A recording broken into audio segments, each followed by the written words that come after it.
Welcome to the P.A.S. Report Weekly Roundup Podcast. The P.A.S. Report provides an honest analysis on the critical issues that matter to you without the biased media filters. Here's your host, Professor Nicholas Giordano. What's up, everyone? Welcome to the P.A.S. Report Podcast. This is your host, Nick Giordano, and I have to say, I am still digesting the Project Veritas video that exposed Pfizer and the top executive from Pfizer. I mean, my goodness.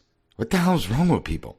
But forget the behavior of the top executive. Here you have on tape a Pfizer executive on video literally explaining the intent of manipulating the coronavirus so that they could produce more vaccines. Now, if this video holds true, which I have little doubt that it's not, this is huge. It means Pfizer is engaging in gain of function with everything that's happened over the last 3 years and what we know about the Wuhan laboratory. If this proves true, Pfizer should be shut down immediately, and every executive that was involved needs to be prosecuted to the fullest extent of the law. Not only would this be criminal, this represents a grave threat to our national security, and you can't have companies doing whatever the hell they want, manipulating viruses that could have really big consequences for our way of life. And then you have the morons that come out who continue to push this crap, bureaucrats and elected officials. Remember the days when Democrats would rail against Big Pharma? And now they're Big Pharma's biggest defenders. I'll tell you, the United States is in need of a house cleaning. I mean, throughout Europe, we have seen several countries ban the COVID vaccines for children. Many of them moved to ban the vaccine for anyone under the age of 40. The UK just announced they're banning boosters for anyone under the age of 50. And what are we doing here? Well, it's full steam ahead. Get your shot. Get your 4th, 5th, 6th booster. You have losers like Joe Scarborough crying on air that after the several times he got COVID, he should have gotten the 4th booster shot to prevent the last time he got COVID. At what point do we get officials who actually look out for the people? At what point do we get journalists that actually display some level of journalistic integrity? The institutional corruption is deep. It's in every department, every agency. It's throughout the private sector. It's within the media, big tech. We see it day in, day out. Some of the worst offenders, you got the FBI, the DOJ, the news outlets. I don't even have to get into them, but I am bringing on someone that does have journalistic integrity. I'm bringing on Just the News' John Solomon, and I always love talking to John because he is someone who understands what journalism is really about. His reporting throughout the years has been spot on, and everything he reported when it came to Russian collusion has proved true. Not for nothing, but you have the New York Times that received the Pulitzer Prize for their Russian collusion reporting, in which all their coverage turned out to be wrong. It was based on lies and deception. The New York Times should be forced to give back the Pulitzer and give it to journalists like John Solomon, like Miranda Devine. So I am looking forward to the discussion with John. Before I bring him on, subscribe to the podcast so you never miss an episode. If you find the show informative, share it with your family and friends and on social media. And don't forget to visit the PAS Report website, PASreport.com. With that out of the way, I want to welcome Just the News founder, John Solomon, co-host of Just the News, Not Noise with Amanda Head. John, welcome back to the PAS Report. How are you today? Great to be with you. Good. Doing well. Busy news time in Washington. Scandals are breaking out everywhere. They certainly are. And I find probably one of them more fascinating. And you can't make this stuff up. Like if you wrote a book, you wouldn't be able to make No, you wouldn't. But you have a former FBI agent, Charles McGonigal, who was arrested for colluding and working with a Russian oligarch and taking money from a Russian oligarch, Oleg Deripaska. Right. Can you know about this because you reported a lot on Oleg. So can you tell the audience the not only the hypocrisy of this all, but what it actually means? Well, listen, the deep state has had a long history with Oleg Deripaska in the FBI, and it goes back to 2009. This is a story I broke a few years ago. Barry Meyer, the New York Times reporter, I think recounts this in his book as well. The FBI had an agent captured in Iran. The CIA didn't want to help them find that agent. The agent's name was Levinson. And so the FBI went to this Russian oligarch, Oleg Deripaska, who, by the way, at the time was banned from coming into the United States because of some allegations made by the State Department. And they said, would you fund out of your own money, Mr. Russian oligarch, a search mission for Agent Levinson. And Oleg Deripaska did that. And in return for Oleg Deripaska trying to help the FBI find their missing agent in Iran, they got him a special visa so he could get into the United States and conduct his business despite the fact that he had been sanctioned or blocked from coming into the country. That sets in motion this crazy 10-year relationship where McGonigal, by the way, McGonigal as an agent was beginning to work for Oleg Deripaska before he even got off the FBI's payroll. I mean, if you're going to do something nefarious, you should at least be smart about it. He wasn't even smart about it. But in between those two times, there's another intersection between Oleg Deripaska and one of the key players in recent FBI infamy, and that is Christopher Steele, the author of the Steele dossier. He, just before he started writing the dossier for Hillary Clinton to dirty up Donald Trump, he actually had a business relationship with Oleg Deripaska as well. And the relationship was so complicated that the CIA went to the FBI and said, hey, guys, I'm not sure you should trust Christopher Steele. He's too in bed with these oligarchs, including Oleg Deripaska. You should re-vet him before you open up an investigation on Donald Trump. And the FBI said, don't worry about it. And they ignored all the advice. And, of course, who does Christopher Steele suggest might be the oligarch that's working with Donald Trump? His former client, Oleg Deripaska, the guy who formerly funded an FBI mission to go look for a missing agent at the FBI's request. This is all on the record. I've confirmed all this. So the conflicts of interest and the rolling relationship with Oleg Deripaska is extraordinary. And I'll just throw one more in because why not bring Hunter Biden into this? What the heck? Hunter Biden watches his father give a speech about foreign competition to American aluminum and metal industries. Alcoa is a big American aluminum maker. And Hunter Biden gets the idea that right after his father's speech, hey, I'm going to cash in on this. I'm going to go to Alcoa. By the way, the vice president mentioned Alcoa in the speech, and he goes and tries to shake him down for, $80,000 consulting fee so that he promises to go dig up dirt on Oleg Deripaska, the same Russian oligarch we've been talking about, and give it to Alcoa in return for $80,000. So even Hunter Biden was trying to cash in on this Russian oligarch. Christopher Steele, Charles McGonigal, the FBI at large under Director Robert Mueller. What a tortured story, and it's another sign of just how bad our intelligence agencies are these days.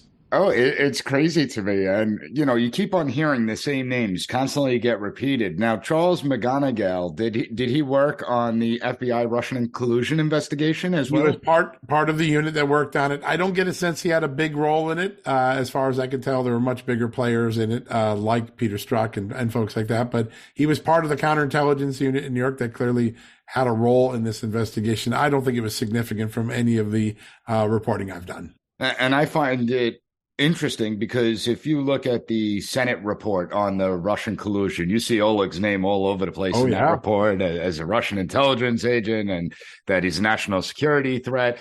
And yet here you have the FBI knowingly reaching out to him on several occasions, knowingly taking information from him on several occasions, at the same time trying to tie Donald Trump's hands to Oleg's hands, when really it was the FBI that actually was holding his hand. You can't make this stuff up. And the Twitter files reveal that essentially you had pressure from people like Congressman Adam Schiff.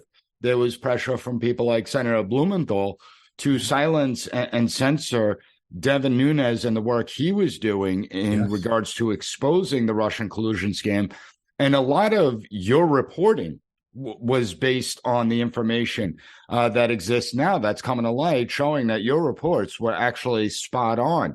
What do you think about the Twitter files where you have two elected members using their offices, abusing their power, trying to pressure a private company to knowingly lie and deceive the American people? Yeah. When I was at Marquette University for my senior dissertation, I did a project on Joe McCarthy because he had deeded his papers there. And I learned all of the tricks of how to vilify someone without the evidence, to make it look like someone was guilty without the evidence, which was, of course, what we call McCarthyism. Joe McCarthy probably is sitting in his grave thinking, man, I wish I thought of some of the things Adam Schiff did. What Adam Schiff did is created a modern day form of McCarthyism, which is to create the illusion that someone was in bed with Russia through all of these, crazy little connected points that add no real evidence of anything and smear people for a long time. And he did it first on Russia collusion. Then he did it on Ukraine, scaring everybody away from the notion that Hunter Biden should be viewed as corrupt because he was cashing in on his father. And then it was the Hunter Biden laptop. This man used the power of his office in Congress, much like Joe McCarthy did, to carry out a political campaign that was not based in fact. It was based in political desires and outcomes and political punishment of his enemies, like Devin Nunes. Devin Nunes was 100% right. Adam Schiff was 100% wrong on Russia collusion, yet Adam Schiff really hasn't paid much of a price other than the fact that Kevin McCarthy bounced him off the Intelligence Committee. That's a problem for most Americans to realize that someone used their office in such a way and has escaped punishment. But then again, you look at the FBI agents who did it in the FISA warrant, you begin to see that many of the key perpetrators of the falsehoods of the last 6-7 years have not really been punished commensurate to the destruction that they wreaked on the American public and their trust.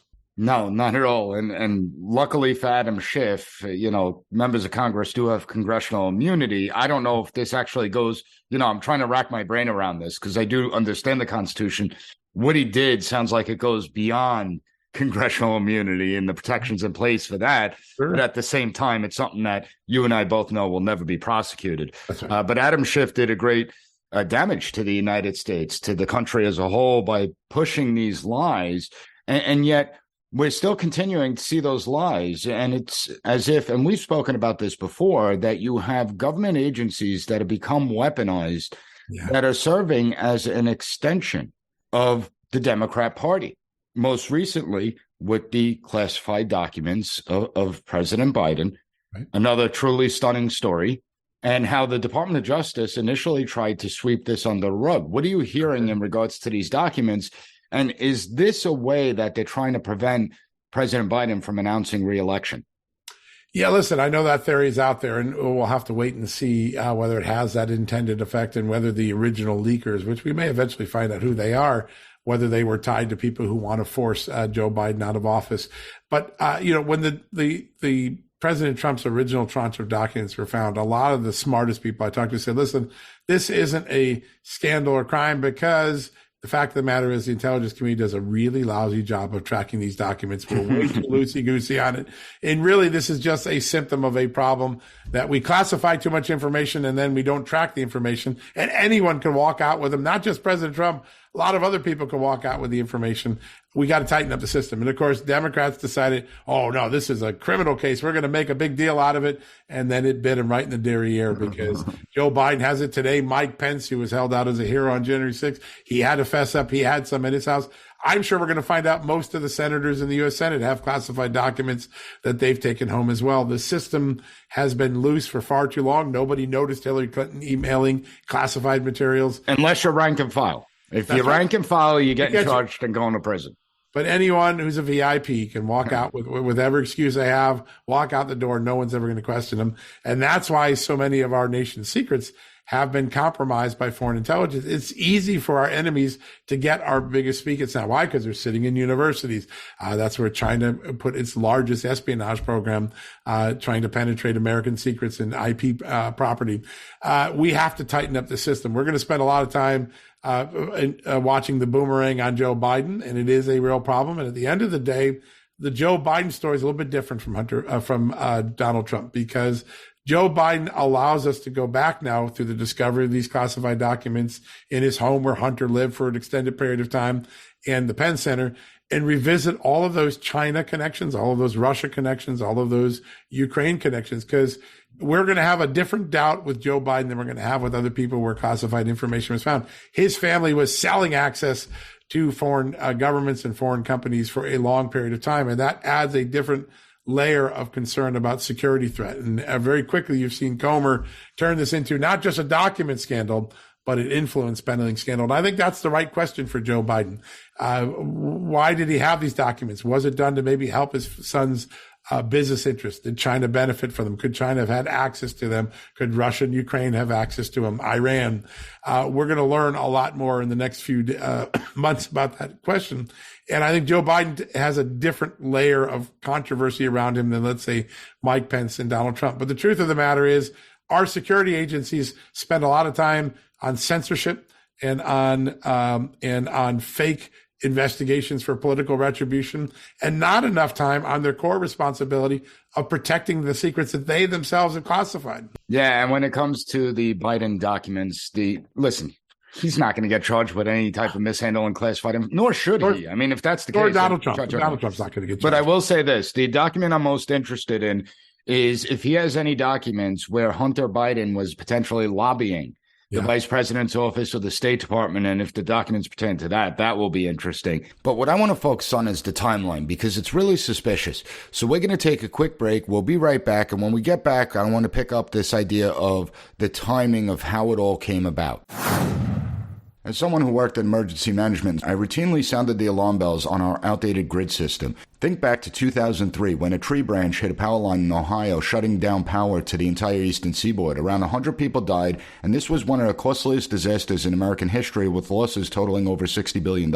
Even the White House sees it. They're saying 2/3 of the grid are at least 25 years old, and they recently announced billions of dollars to update it. But we're talking about the government here. How long do you think that's going to take, if at all? When an incident happens, you have to rely on yourself. Be prepared for yourself and your family. With the Patriot Power Generator, you get a solar generator that doesn't install into your house because it's portable. You can take it with you, even use it inside. But it's powerful enough for your phones, medical devices, and even your fridge. Right now, you can go to 4patriots.com, use code P.A.S. to get 10% off your first purchase on anything in the store, including the Patriot Power Generator. You'll also get their famous guarantee for an entire year after your order, plus free shipping on orders over $97. A portion of every sale is donated to charities who support veterans and their families. Just go to 4patriots.com, use code PAS to get 10% off. That's 4patriots.com, use code PAS to get yours today.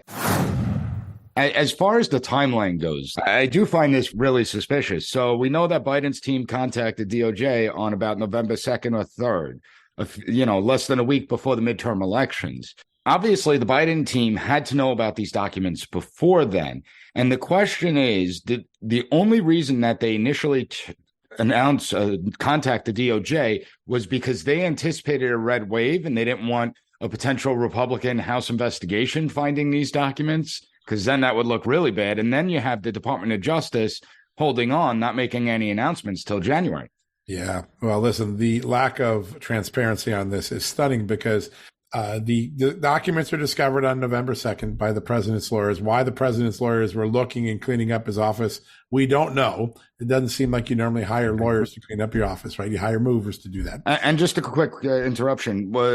His lawyers don't have security clearances, correct? They don't. Yeah, the ones that found them did not. I mean, there are probably some that do, but these lawyers did not. Okay. So that is a red flag in itself. 2 days later, the Justice Department is notified. That's November 4th. The election is November 8th. We could have had this information.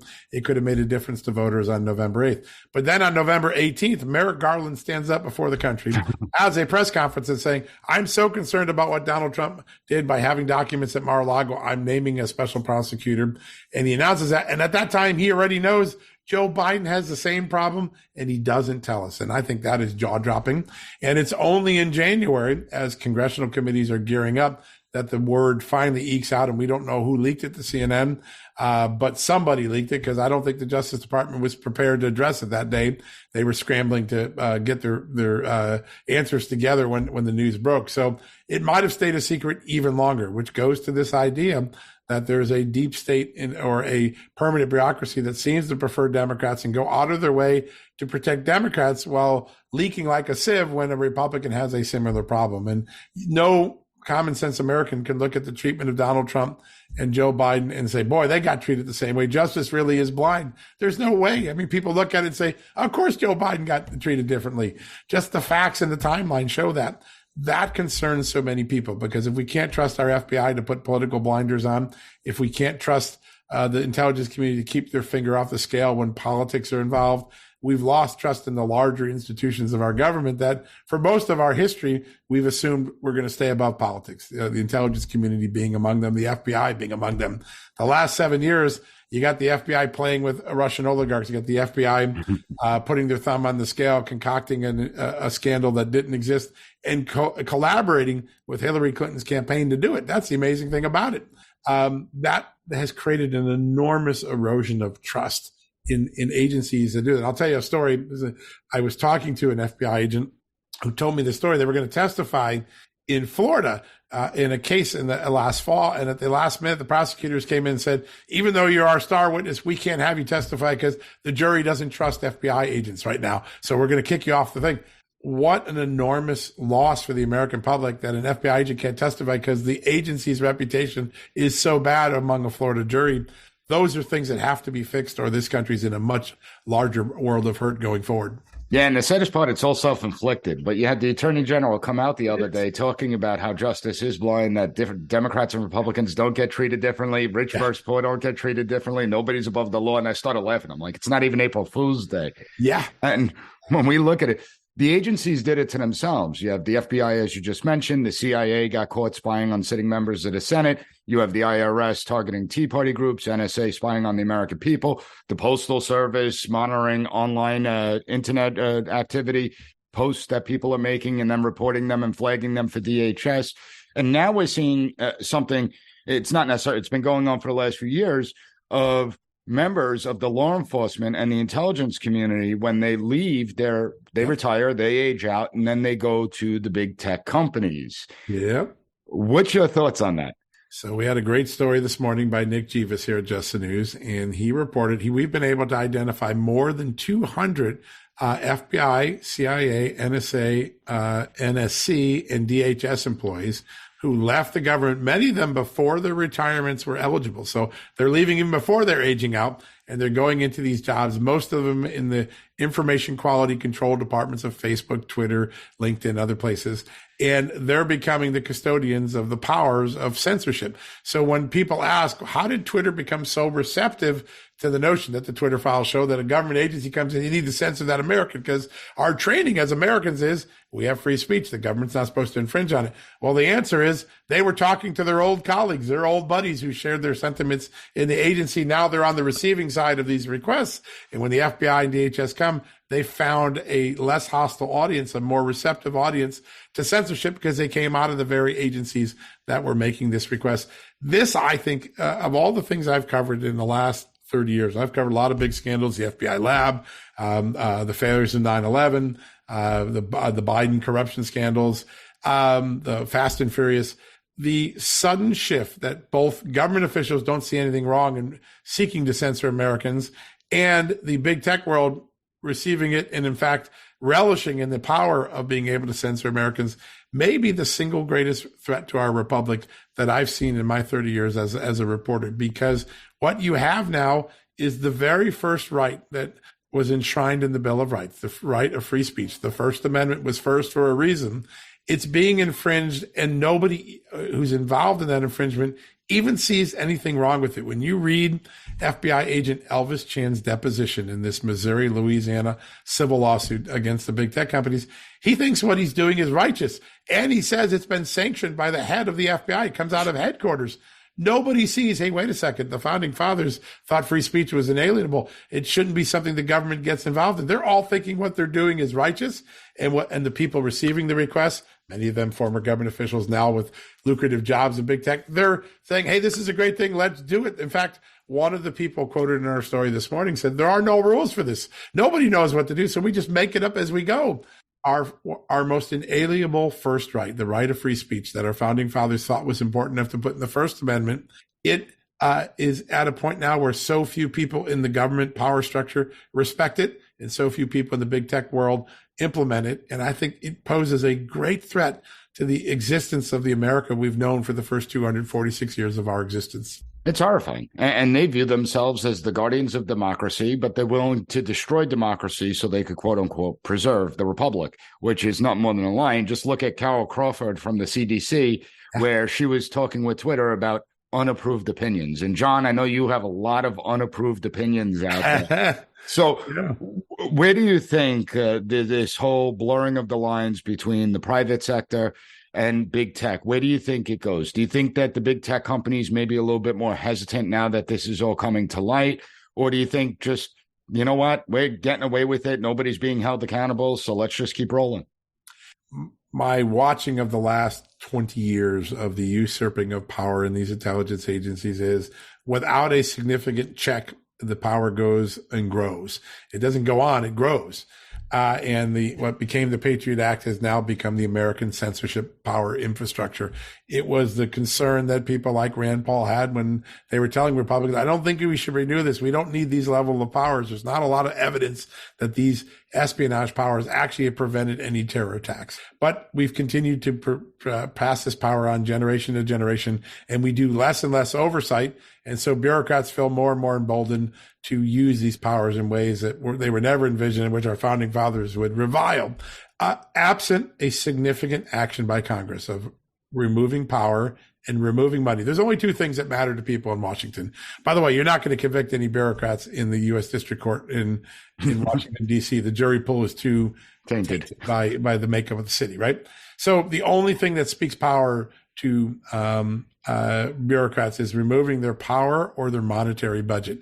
If Republicans don't rein in by cutting down these agencies' power, and Republicans, they will have facilitated the future growth of these intrusions on our rights.